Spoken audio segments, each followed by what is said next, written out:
নমস্কাৰ good afternoon সকলোকে স্বাগতম জনাইছোঁ বিশ্বকীয় নদীৰ গুৰুত্বপূৰ্ণ ভিডিঅ'লৈ আমি আজি জিঅ'গ্ৰাফিৰ পাৰ্ট ডিছকাছ কৰিম জিঅ'গ্ৰাফি পাৰ্টত কেনেকুৱা ধৰণৰ কুৱেশ্যন আহিব পাৰে আসাম পুলিচৰ এছআই আৰু এবিইবি পৰীক্ষাৰ কাৰণে আৰু লগতে আহিবলগীয়া বিভিন্ন ধৰণৰ কম্পিটিটিভ এক্সামৰ কাৰণে জিঅ'গ্ৰাফিৰ যিটো ছিৰিজ আমি লৈ আহিছোঁ সেইটো ছিৰিজ বহুত ইম্পৰ্টেণ্ট হ'ব তাৰ কাৰণে আপোনালোকে ভিডিঅ'টো শেষলৈকে চাব লাগিব আৰু সদায় ফ'ল' কৰিবলৈ লাগিব যদিহে আপোনালোকে আমাৰ বিশ্বকীয় চেনেলটো এতিয়ালৈকে ইউটিউব চেনেলটো ছাবস্ক্ৰাইব কৰি লোৱা নাই ছাবস্ক্ৰাইব কৰি ল'ব আৰু আপোনালোকে ফ্ৰী অফ কষ্ট সকলোবোৰ ক্লাছ কৰিব পাৰিব অ'কে চ' আৰম্ভ কৰিবলৈ লৈছোঁ আজিৰ প্ৰথম কুৱেশ্যনটোৰে আজিৰ ক্লাছটো অসমৰ ৰাজ্যিক জলজ প্ৰাণীটো কোনটো অসমৰ ৰাজ্যিক জলজ প্ৰাণী এবিধ আছে হয়নে নহয় the state aquatic animal of Assam কোনটো হ'ব পাৰে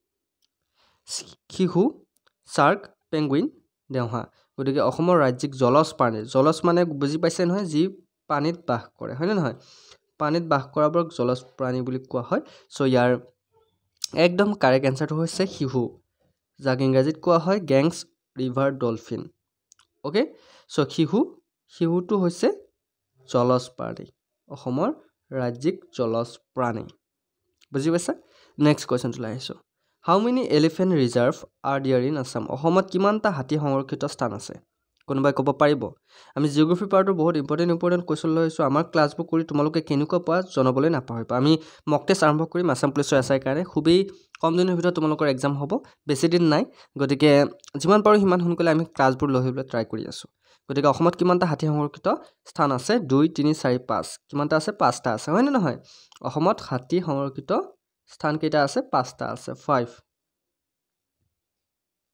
নেক্সট কুৱেশ্যনটোলৈ আহিছোঁ Dihing Patkai was declared as a wild life sanctuary in কোন বছৰত দিহিং পাটকাই বন্যপ্ৰাণী অভয়াৰণ্য হিচাপে ঘোষণা কৰা হৈছে স্পেলিংটো ভুল হৈছে দিহিং হৈ আছে দিহিং হ'ব লাগে হা দন্তেদ হ'ব লাগে মই কেতিয়াবা স্পেলিং ভুল থাকিলে আপোনালোকে কৈ দিব কেতিয়াবা হৈ যায় এনেকুৱা টাইপিং মিষ্টেক গতিকে দিহিং পাটকাই কোন বছৰত বন্যপ্ৰাণী অভয়াৰণ্য হিচাপে ঘোষণা কৰা হৈছে চনকেইটা চাই ল'বা 2004 2005 2006 2007 কিমান বছৰত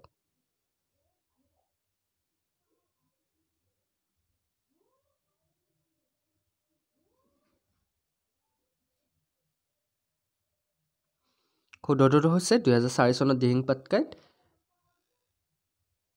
বন্যপ্ৰাণী অভয়াৰণ্য হিচাপে ঘোষণা কৰা হৈছিল 2004 চনত next question what is the population size of Assam according to 2011 census 2011 চনৰ লোকপিয়ল অনুসৰি অসমৰ জনসংখ্যাৰ আকাৰ কিমান আছিল ইয়াৰ মাজতে কৈ দিওঁ যিসকল আছাম পুলিচ এছআই আৰু এবিইবিৰ কাৰণে আপোনালোকে PDF বিচাৰি আছে আপোনালোকে অতি কম মূল্যত আমাৰ 3000তকৈ অধিক কুৱেশ্যন আপোনালোকে ল'ব পাৰে PDFবোৰ 146টা PDF পাব মাত্ৰ 99 ৰুপিছত আপোনালোকে যদি ল'ব বিচাৰে তেনেহ'লে আপোনাক মই এটা নাম্বাৰ দিছোঁ এই নাম্বাৰটোত পে'মেণ্ট কৰি আপোনালোকে স্ক্ৰীনশ্বট দিব লাগিব নাম্বাৰটো হৈছে 8638686390 মই নাম্বাৰটো কৈ দিছোঁ আপোনালোকে লিখি ল'ব 8638686390 এই নাম্বাৰটোত যদি আপোনালোকে PDF লাগে পে'মেণ্ট কৰি স্ক্ৰীনশ্বট দিব PDFৰ কাৰণে আপোনালোকে 99 পে' কৰিব লাগিব হা মাত্ৰ 99 আপোনালোকে পে' কৰিব লাগিব 99 পে' কৰিলে আপোনালোকে 3000তকৈ অধিক কুৱেশ্যন লাভ কৰিব যিবোৰ কমন কুৱেশ্যন হয় প্ৰায় পৰীক্ষাত আহে কুৱেশ্যন গতিকে এডিআৰ যিসকলে PDF লৈছে তেওঁলোকে বহুত লাভৱান হৈছে আৰু যিসকলে PDF বিচাৰি আছে আছাম পুলিচৰ কাৰণে ভাল আপোনালোকে সকলোবোৰ PDF পাব আমাৰ ক্লাছ যিবোৰ কৰিছে সেইবিলাকে গম পায় অ'কে চ' ইয়াৰ কাৰেক্ট এনচাৰটো হৈছে 31 মিলিয়ন মই কুৱেশ্যনটো কৈ দিছোঁ হয়তো আপোনালোকে পাহৰিছে কুৱেশ্যনটো মই কি কৈছিলোঁ 2011 চনৰ লোকপিয়ল অনুসৰি অসমৰ জনসংখ্যাৰ আকাৰ কিমান আছিল 31 মিলিয়ন আছিল নেক্সট কুৱেশ্যনটোলৈ আহিছোঁ the major distributary of river Brahmaputra is Brahmaputra নদীৰ প্ৰধান বিতৰক কি Jamuna river Subansiri river Manas river Kopili river কোৱা ব্ৰহ্মপুত্ৰ নদীৰ প্ৰধান বিতৰক কি হ'ব পাৰে যমুনা নদী সোৱণশিৰি নদী মানস নদী কপিলী নদী কেনেকুৱা লাগিছে কুৱেশ্যনকেইটা লাইভ ক্লাছ আনিব পৰা নাই টেকনিকেল প্ৰব্লেমৰ কাৰণে আমি ৰেকৰ্ডিং ক্লাছে দিছোঁ তথাপিও কৰি কেনেকুৱা লাগিছে ক্লাছবোৰ ব্ৰহ্মপুত্ৰ নদীৰ প্ৰধান বিতৰক হৈছে যমুনা ৰিভাৰ বা যমুনা নদী অ'কে অসমীয়াত যমুনা নদী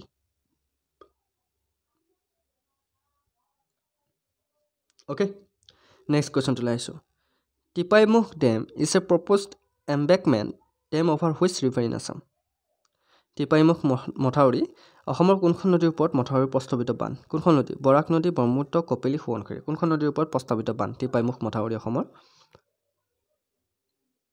কোৱা most of the time আমাৰ কি হৈ জানেনে এনেকুৱা ধৰণৰ সৰু সৰু কোৱেশ্যনবোৰ আমি বাদ দিওঁ কাৰণ এইবিলাক কোৱেশ্যন আমি পৰীক্ষাত নাহে বুলি ভাবোঁ কিন্তু এনেকুৱা ধৰণৰ কোৱেশ্যনে তোমালোকক পৰীক্ষাত পাজলত পেলায় কনফিউজনত পেলায় গতিকে তোমালোকৰ পিছত তোমালোকে আফচোচ হয় যে কিয় নাচালোঁ এইবিলাক কোৱেশ্যন কিয় নাচালোঁ সেইকাৰণে আমি সকলোবোৰ কোৱেশ্যনে চাইছোঁ যিবিলাক পৰীক্ষাত আহে আৰু আহিবই লাগিব কাৰেক্ট আনচাৰটো হৈছে বৰাক ৰিভাৰ অ'কে টিপাইমুখ মথাউৰি অসমৰ বৰাক নদীৰ ওপৰত মথাউৰি প্ৰস্তাৱিত বান্ধ নেক্সট কুৱেশ্যনটো লৈ আহিছোঁ ৱেৰ is Panidihing wild life century situated Panidihing বন্যপ্ৰাণী অভয়াৰণ্য ক'ত অৱস্থিত শিৱসাগৰ চৰাইদেউ বিশ্বনাথ ডিমা হাছাও ক'ত অৱস্থিত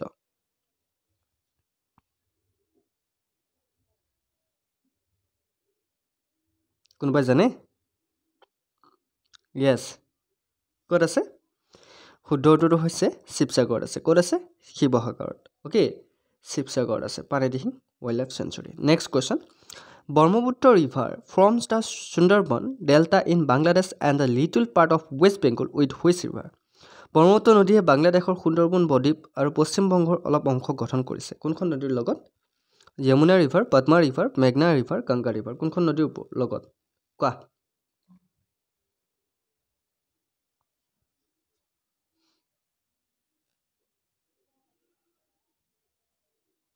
যমুনা নদী পদ্মা নদী মেঘনা নদী গংগা নদী কোনখন নদীৰ লগত ব্ৰহ্মপুত্ৰ নদীয়ে বাংলাদেশৰ সুন্দৰবন বদ্বীপ আৰু পশ্চিমবংগৰ অলপ অংশ গঠন কৰিছে কোনখন নদীৰ লগত কাৰেক্ট আনচাৰ হৈছে গংগা নদীৰ লগত গংগা ৰিভাৰ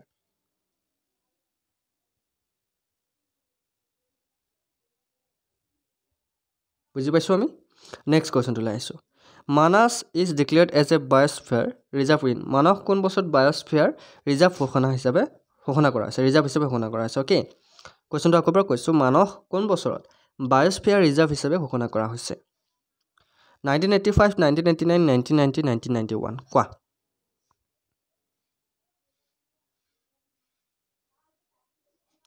এটি ভাল খবৰ তোমালোকৰ কাৰণে মই কৈ দিছোঁ নতুনকৈ 50,000 ভেকেঞ্চি ওলাব আপকামিং এডিৰ লগতে আৰু বিভিন্ন ধৰণৰ পদত তেওঁলোকে ভেকেঞ্চি ওলাব মুখ্যমন্ত্ৰী ডাঙৰীয়াই ঘোষণা কৰি দিছে আপোনালোকে গম পাইছে গতিকে নতুনকৈ 50,000 চাকৰি ল'বৰ কাৰণে তোমালোকে এতিয়াৰ পৰা কষ্ট কৰিব লাগিব পঢ়িব লাগিব অ'কে ৰেগুলাৰলি ক্লাছ কৰিবা নিশ্চয়কৈ সফল হ'বা কোন বছৰত বায়'স্ফিয়াৰ ৰিজাৰ্ভ হিচাপে ঘোষণা কৰা হৈছে 1989ত 1989 চনত 1989ত হা গতিকে মনত ৰাখিবা বহুত ইম্পৰ্টেণ্ট চন এইটো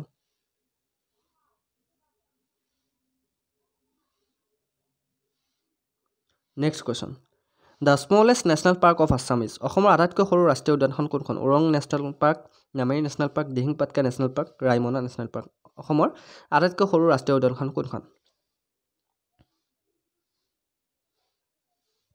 কোনখন হ'ব পাৰে অসমৰ আটাইতকৈ সৰু ৰাষ্ট্ৰীয় উদ্যান সকলোৱে জানে ওৰাং নেশ্যনেল পাৰ্কখন অসমৰ আটাইতকৈ সৰু ৰাষ্ট্ৰীয় উদ্যান হয়নে নহয় ওৰাংখন হৈছে অসমৰ আটাইতকৈ সৰু ৰাষ্ট্ৰীয় উদ্যান বুজি পাইছা নেক্সট কুৱেশ্যন লৈ আহিছোঁ in China river Manas is known by চীনত মানস নদী কিহৰ দ্বাৰা পৰিচিত বা চীনত আমাৰ যিটো মানস নদী চীনত কি নামেৰে জনা যায় চাংপো কুৰিশ্ব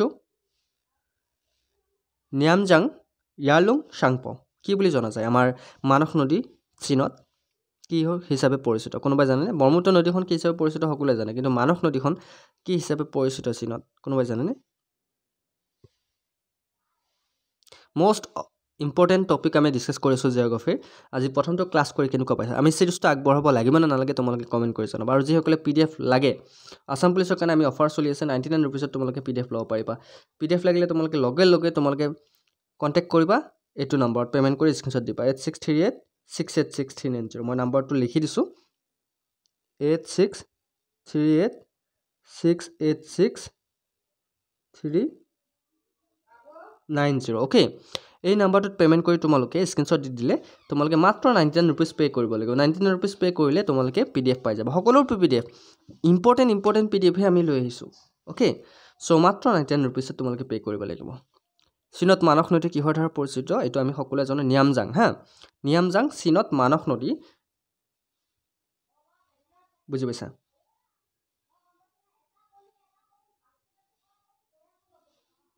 সেইটো মনত ৰাখিবা চীনত নিয়ামজাং হিচাপে পৰিচিত মানস নদীখন next question Assam shares its interstate boundary with only one state which is not a north eastern state it is অসমৰ আন্তঃৰাজ্যিক সীমা মাত্ৰ এখন ৰাজ্যৰ সৈতে ভাগ কৰা হৈছে যিখন ৰাজ্য উত্তৰ পূবৰ ৰাজ্য নহয় এইখন হ'ল বহুত ইম্পৰ্টেণ্ট কুৱেশ্যন, এইটো কুৱেশ্যন মন দিব। এইটো কুৱেশ্যন বহুতে কনফিউজ লাগি যাব যে অসমৰ আন্তঃৰাজ্যিক ইণ্টাৰষ্টেট সীমা মাত্ৰ এখন ৰাজ্যৰ সৈতে ভাগ কৰা হৈছে। এখন ৰাজ্যৰ সৈতে সীমাখন আছে, কিন্তু সেইখন ৰাজ্য উত্তৰ পূবৰ ৰাজ্য নহয়। কোনখন ৰাজ্য হ'ব পাৰে বাৰু? উৰিষ্যা, ছিকিম, ৱেষ্ট বেংগল, বিহাৰ। আমাক কি কৈছে? সেইখন উত্তৰ পূবৰ ৰাজ্য নহয়, কিন্তু অসমে সীমা ভাগ কৰিছে। ভাবি পাইছানে কোনখন হ'ব পাৰে? উৰিষ্যা, ছিকিম, ৱেষ্ট বেংগল, বিহাৰ। য়েছ, সেইখন হৈছে আমাৰ ৱেষ্ট বেংগল। পশ্চিমবংগ অসমে সীমা ভাগ কৰিছে, কিন্তু সেইখন আমাৰ অসমৰ উত্তৰ পূবৰ নৰ্থ ইষ্টৰ ষ্টেট নহয়। Next question, which river of Assam is known as gold river? Okay, অসমৰ কোনখন নদীক সোণ নদী বুলি জনা যায়? কিয় সোণ নদী বুলি জনা যায়?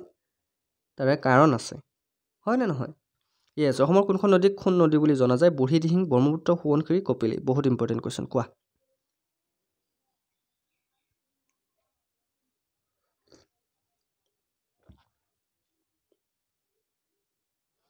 শুদ্ধ উত্তৰটো হৈছে সোৱণশিৰিক অসমৰ সোণ নদী বা গোল্ড ৰিভাৰ বুলি জনা যায়।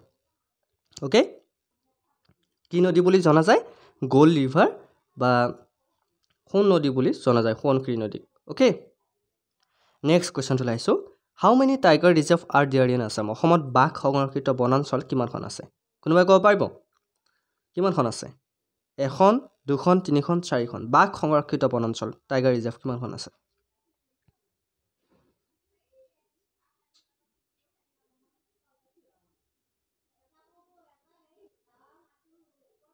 কোৱা। শুদ্ধ উত্তৰটো হৈছে 4খন আছে। 4খন আছে। নেক্সট কুৱেশ্যনটোলৈ আহিছোঁ, the source of river Brahmaputra is. Brahmaputra নদীৰ উৎস কি? আমাৰ ব্ৰহ্মপুত্ৰ নদীৰ উৎস কি বাৰু? ইয়াৰলুং চাংপো, লুচাই হিল, আংশিক গ্লেছিয়াৰ, নান অফ দি। গতিকে ব্ৰহ্মপুত্ৰ নদীৰ উৎস কি? ক'ৰ পৰা আমাৰ ব্ৰহ্মপুত্ৰ নদীখন উৎপত্তি হৈছে বা ক'ৰ পৰা চ'ৰ্চটো আহি থাকে? ইয়াৰ কাৰেক্ট এনচাৰ হৈছে য়াংচি গ্লেছিয়াৰ। ব্ৰহ্মপুত্ৰ নদীৰ উৎপত্তি হৈছে বা উৎস হৈছে আংশিক গ্লেছিয়াৰ। অ'কে, নেক্সট কুৱেশ্যনটোলৈ আহিছোঁ, which of the following north eastern state shares the shortest boundary with Assam? তলত উল্লেখ কৰা উত্তৰ পূৰ্ব অঞ্চলৰ কোনখন ৰাজ্যই অসমৰ সৈতে আটাইতকৈ চুটি বাউণ্ডেৰী বা সীমা ৰেখা ভাগ কৰে? একদম চুটি কোনখনে বাৰু? নাগালেণ্ড, মিজোৰাম, ত্ৰিপুৰা, মণিপুৰ। তাৰে সীমা আটাইতকৈ চুটি, বেছি দীঘল নহয়। আটাইতকৈ চুটি সীমা ভাগ কৰে, ইয়াৰ ভিতৰত কোনখন হ'ব পাৰে? নাগালেণ্ড, মিজোৰাম, ত্ৰিপুৰা, মণিপুৰ। বহুত ইম্পৰ্টেণ্ট কুৱেশ্যন, কাৰেক্ট এনচাৰ হৈছে ত্ৰিপুৰা। ত্ৰিপুৰা আটাইতকৈ চুটি আমাৰ সীমা ভাগ কৰে অসমৰ সৈতে। মনত ৰাখিব, অসমৰ সৈতে আটাইতকৈ সীমা ভাগ কৰে কোনে? ত্ৰিপুৰাই ভাগ কৰে। অ'কে, নেক্সট কুৱেশ্যনটোলৈ আহিছোঁ, Assam share is maximum interstate boundary with which state? অসমে নিজৰ সৰ্বোচ্চ আন্তঃৰাজ্যিক সীমা কোনখন ৰাজ্যৰ সৈতে ভাগ কৰে? ইণ্টাৰষ্টেট বাউণ্ডেৰী অসমে কোনখন ৰাজ্যৰ সৈতে ভাগ কৰে? মেঘালয়, অৰুণাচল প্ৰদেশ, মণিপুৰ, নাগালেণ্ড। আটাইতকৈ দীঘল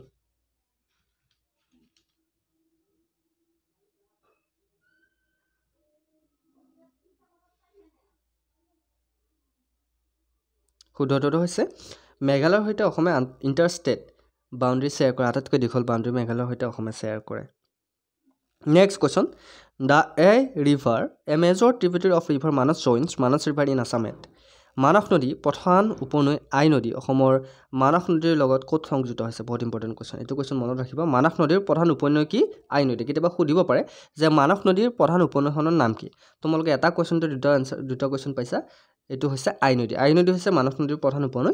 আৰু আমাক কি সুধিছে? অসমৰ মানস নদীৰ লগত ক'ত সংযুক্ত হৈছে? অসমৰ মানস নদীৰ লগত ক'ত সংযুক্ত হৈছে? বাংপাৰী, যোগীঘোপা, চিৰাং, ভুলুকা, ডবা। অ'কে, অসমৰ মানস নদীৰ লগত ক'ত সংযুক্ত হৈছে আই নদীখন, উপনৈখন?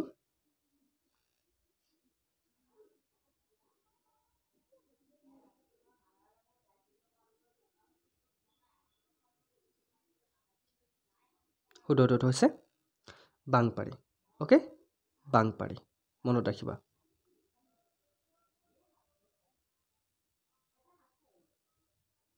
নেক্সট কুৱেশ্যনটোলৈ আহিছোঁ, the 6th national park of Assam Raimona national park is formally declared as a national park on.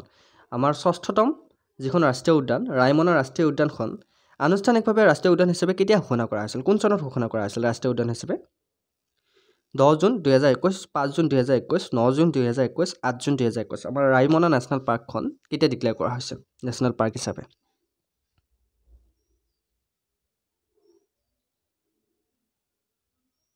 একদম শুদ্ধ উত্তৰটো হৈছে 2021 চনত আমাৰ ডিক্লেয়াৰ কৰা হৈছিল কিমান তাৰিখে কিমান মাহটো হেতু আহিব পাৰে জুনৰ 5 তাৰিখে হা 5 জুন তাৰিখে 2021 চনত ৰায়মনা নেশ্যনেল পাৰ্কক নেশ্যনেল পাৰ্ক হিচাপে ডিক্লেয়াৰ কৰিছিল বিশ্ব পৰিৱেশ দিৱস হিচাপে ওকে 5 জুন বিশ্ব পৰিৱেশ দিৱস হেতু মনত ৰাখিবা বিশ্ব World Environment Day বা বিশ্ব পৰিৱেশ দিৱসৰ দিনে আমাৰ ৰায়মনা নেশ্যনেল পাৰ্কখন নেশ্যনেল পাৰ্ক হিচাপে ডিক্লেয়াৰ কৰা হৈছিল next question Bajali district of Assam was created from the part of which of the following district আমাৰ বজালী যিখন ডিস্ট্ৰিক্ট সেইখন ডিস্ট্ৰিক্ট কোনখন ডিস্ট্ৰিক্টৰ পৰা ভাগ কৰা হৈছে ভাগ কৰি নতুনকৈ বনোৱা হৈছে Nalbari Barpeta Baksa both A and B Bajali যিখন ডিস্ট্ৰিক্ট কোনখন ডিস্ট্ৰিক্টৰ পৰা ভাগ কৰি নতুনকৈ ডিস্ট্ৰিক্ট ঘোষণা কৰা হৈছে নলবাৰী বৰপেটা বাক্সা A আৰু B দুটাই শুদ্ধ উত্তৰটো হৈছে বৰপেটা ডিস্ট্ৰিক্টৰ পৰা ভাগ কৰি বজালী ডিস্ট্ৰিক্ট ঘোষণা কৰা হৈছে ওকে নেক্সট কোৱেশ্চন তুলা আহিছো how many Ramsar site is are there in Assam অসমত কিমানটা ৰামসাৰ সাইট আছে কিমানটা সাইট আছে অসমত ৰামসাৰ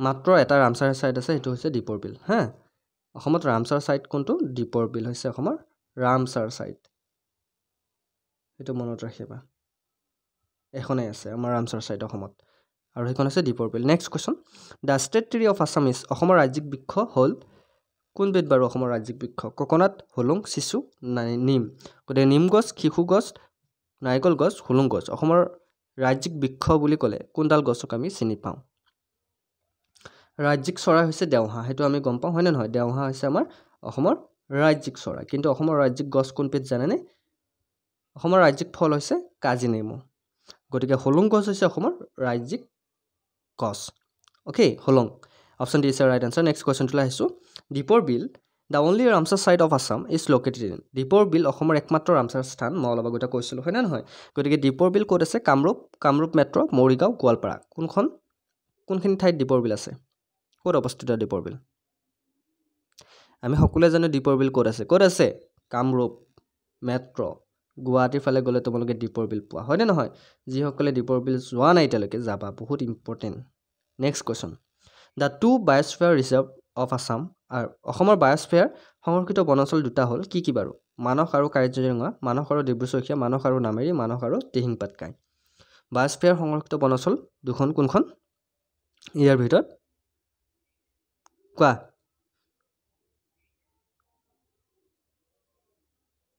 একদম কাৰেক্ট মানস আৰু ডিব্ৰুচৈখোৱা হৈছে অসমৰ বায়োস্ফিয়াৰ দুখন বনাঞ্চল মানস আৰু Dibru-Saikhowa okay Option B is the right answer. Next question to lahisu.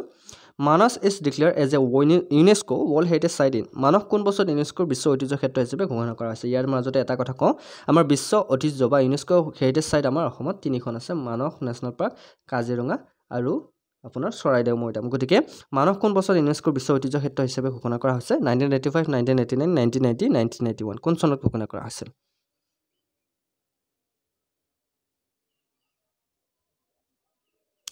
শুদ্ধ উত্তৰ হৈছে 1985 ত মানসক UNESCO World Heritage Site ঘোষণা কৰা হৈছিল ওকে সো এয়া আছিল আজি ইম্পৰ্টেন্ট জিওগ্ৰাফি পাৰ্টৰ প্ৰথমটো ক্লাছ গতিকে কেনেকুৱা লাগিল ক্লাছটো কৰি ভাল লাগিছে নে বেয়া লাগিছে কিবা যদি ভুল ভ্ৰান্তি হৈছে ক্ষমা বিচাৰিছো সকলো আৰু সকলোকে অনুৰোধ কৰিছো চেনেলটো যদি এতিয়ালৈকে সাবস্ক্ৰাইব কৰি লবা ইম্পৰ্টেন্ট আপডেটৰ লগতে সকলো ধৰণৰ ক্লাছ আমাৰ লগত কৰিব পাৰিবা বিলকুল ফ্ৰী ওকে আৰু যদি তোমালোক PDF লাগে মই আকৌ কৈছো PDF লাগিলে তোমালোকে অফাৰ চলি আছে আমাৰ আটাইতকৈ দামী PDF তোমালোকে মাত্ৰ 99 रुपीसত পাবা বৰ্তমান ৰাখত ফৰ কাৰণে অফাৰ চলি আছে 8638 686 390 এই নম্বৰটো তোমালোকে পেমেন্ট কৰিলে তোমালোকে PDF পাবা 8638 686 390 এই নম্বৰটো তোমালোকে পেমেন্ট কৰি স্ক্ৰিনশ্বট দিব লাগিব দিলে তোমালোকে PDF পাবা কিমান দিব লাগিব 99 रुपीस ওকে 100 টকাও নহয় মাত্ৰ 99 টকা তোমালোকে 3000 তকৈ অধিক কোৱেশ্চন লাভ কৰিবা জিওগ্ৰাফি থাকিব আসাম হিষ্ট্ৰি থাকিব আসাম জিকে থাকিব লুচেন জিকে থাকিব মক টেষ্ট থাকিব সকলোবোৰ থাকিব মাত্ৰ 99 টকাত ওকে সো যি সকলে